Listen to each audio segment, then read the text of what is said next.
Just as a preface, I'd like to make one thing clear at the beginning of this video.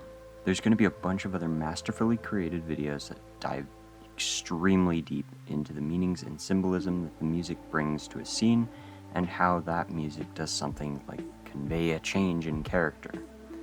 Disclaimer: this isn't really one of those analytical videos. Nothing really symbolic happens here, it's just about as blatant and spelled out as it can get in this scene. Hello everybody and welcome to my channel. I, as many of you, really love movies.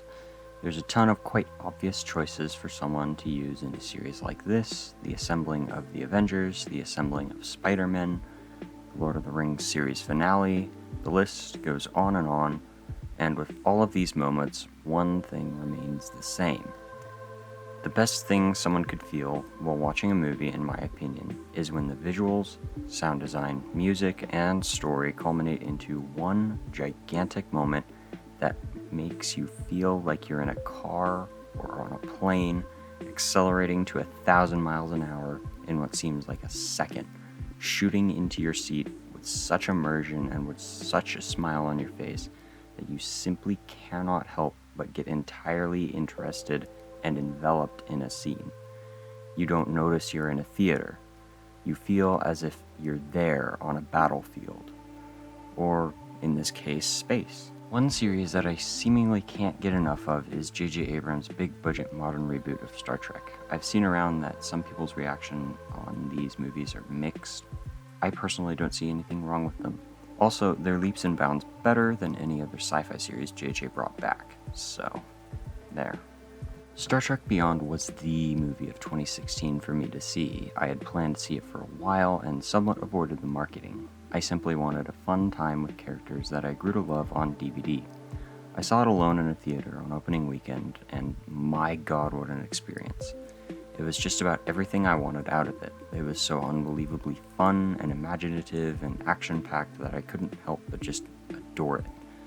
While in the theater watching, there was that specific scene that almost came out of nowhere that made that feeling of sinking into the seat and becoming completely immersed in the story. A little bit of context: our characters are going up against their greatest enemy yet, Krall. He has a swarm of ships that have gutted the Enterprise at the beginning of the film and are currently on their way to destroy a space version of a Christmas bauble. Additionally, this is the biggest threat the characters have encountered. They've faced 2 spaceships that have each been like double the size of the Enterprise, but now they face a whole ass wave of metal in space. The sequence begins with a realization. The writers set up earlier that when the Enterprise was attacked, it seemed like Krall was jamming comms with an odd frequency. Uhura realizes with some help that it isn't a jamming signal, but a communications signal to coordinate all of the ships.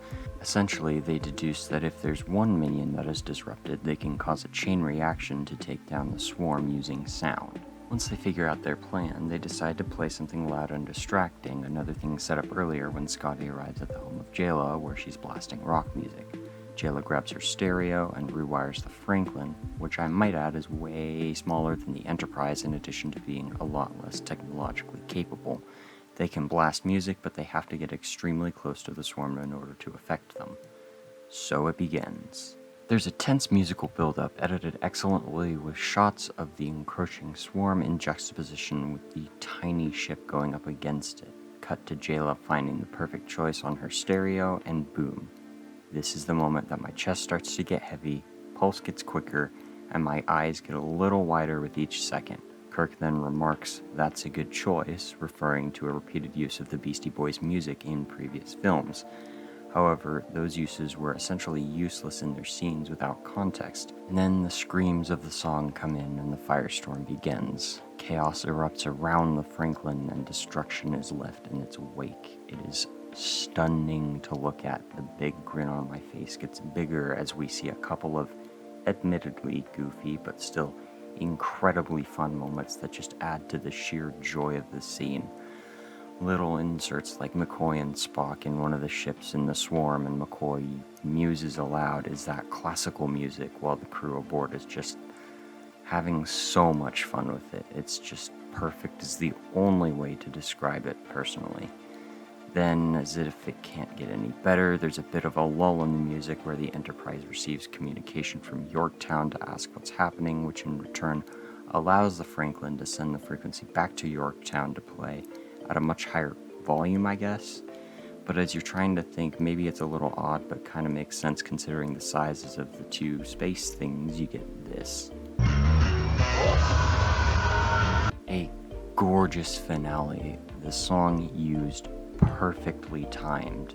The screen goes orange from explosions to the screams of the Beastie Boys. A huge part of Krall's plan is essentially ruined with one moody why.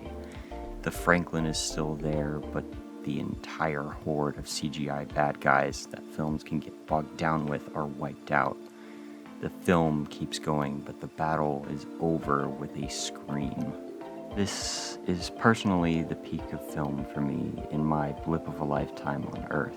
I grew up on the MCU, and still the Avengers Assembling doesn't hold a candle to this moment on rewatch. This, in my opinion, is the best damn needle drop in all of film up to this point in history. It doesn't mean anything, it's not saying anything, it's just pure adrenaline pumping fun, and I am fully there for it. Good God, I love this movie, man. Hey, glad you made it to the end. Isn't it crazy that I didn't talk about Suicide Squad's music? Well, it's not the biggest sin that it committed. I feel that it has attacked me personally. Yeah, no, Suicide Squad can go fuck itself. All the way to the Arctic, through the core of the Earth. Thanks for watching.